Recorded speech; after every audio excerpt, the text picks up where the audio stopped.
What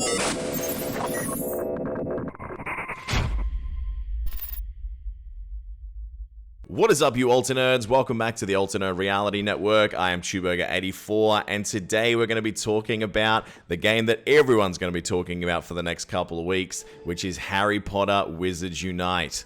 Now, this is the J.K. Rowling-inspired follow-up mobile game to the massive smash hit, which was Pokemon Go, published by Niantic a few years ago. Now, that game set the world on fire, with augmented reality really being thrust into the spotlight, and this game looks set to be able to do exactly the same thing, because the Harry Potter license has a lot of people like myself nerding out so hard, because now we get to go into the wizarding world for ourselves.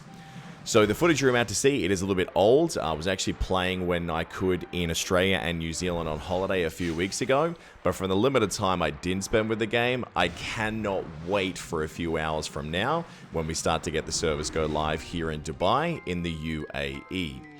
Now, for those of you that played the first game, Pokemon Go, a lot of the mechanics are going to be incredibly similar to you. So you're going to be heading out of your house, walking around, nose buried in your phone as you wander through malls, as you wander down random streets, and with your basically fingers swiping so hard and fast, people are going to think that you are blowing up on Tinder.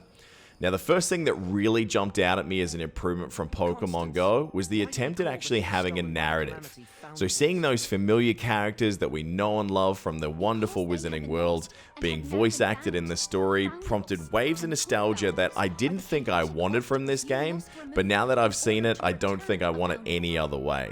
You know, they're such amazing characters, the world is so cool. I have no doubt that you're going to be muttering to yourself, "You're a wizard, Harry," every time you successfully cast a spell.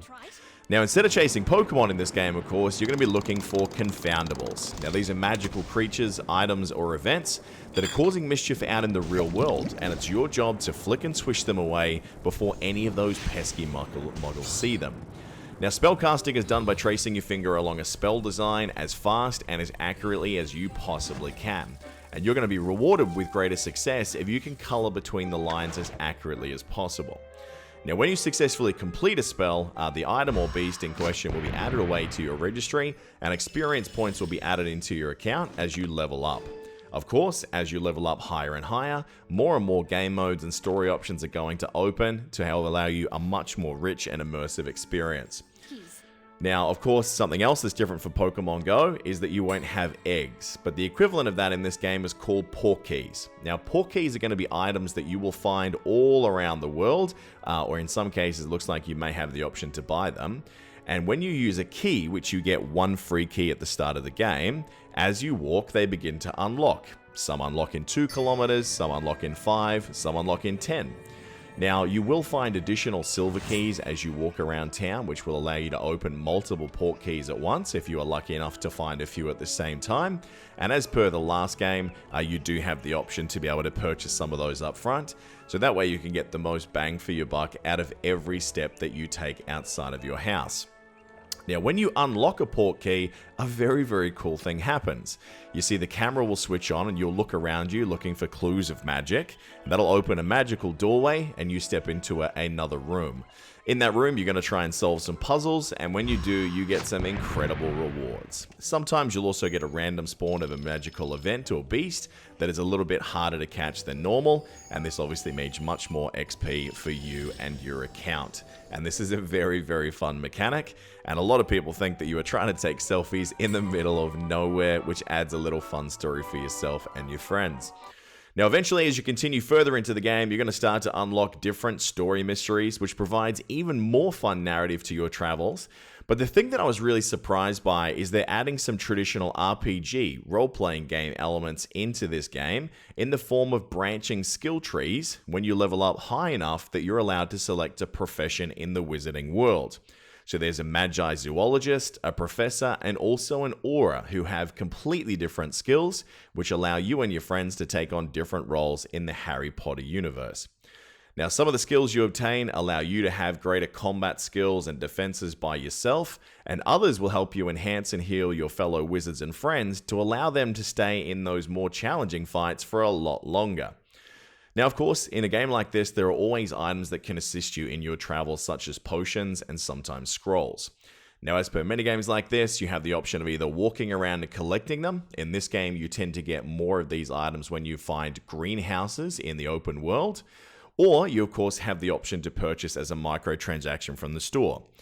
Now, traditionally, microtransactions are not something that people love when they have these games, and I'm definitely one of those people. The things that I hate the most in mobile games is those gambling loot boxes, where you're trying to buy one item, you get a bunch of junk, and then you have to keep rolling again. The thing I love about the way that Harry Potter Wizards Unite has done with their system is that if you do want to buy something, you buy it and you get exactly what you want, the way that it is intended to be for a microtransaction. And if you don't want to do that, well, you just head out and hit the road. All in all, in the brief time that I had playing this game, I absolutely loved it. And I truly can't wait for the service to go live here in Dubai so that I can leap back into the wonderful wizarding world as soon as possible. Now, as someone who's also packing a few extra pounds at the moment, and by a few I mean a lot, this is going to be a great excuse to get my butt out into the summer heat here to start not only chasing confoundables, but also some calories as well. And who knows, maybe in the real world I'll be able to transmogrify myself in the process of playing this game. To summarize, however, if you love Pokemon Go, or if you're a Harry Potter nutter like myself, you're going to love this game and you're going to be playing it for a long time to come. So as the servers roll out here, I'm going to be playing the game. We have Hebrew, aka Mike from Alternate, is also playing as we speak. So you're going to see some videos from both of us, which are going to give you some advice about the best tips and tricks for this game, how you can level up faster, which items to chase, whether microtransactions are worth it over the next days to weeks. So make sure you download it today, share your experiences of your day one gameplay. I'm jealous if you're in the UK or Australia because you have it a few hours before me, and I'd love to hear from you in the comments below. If you did enjoy this, make sure you hit like, subscribe, and notifications. Head on over to www.alternatereality.com for more of our awesome content. But until next time, folks, cheers.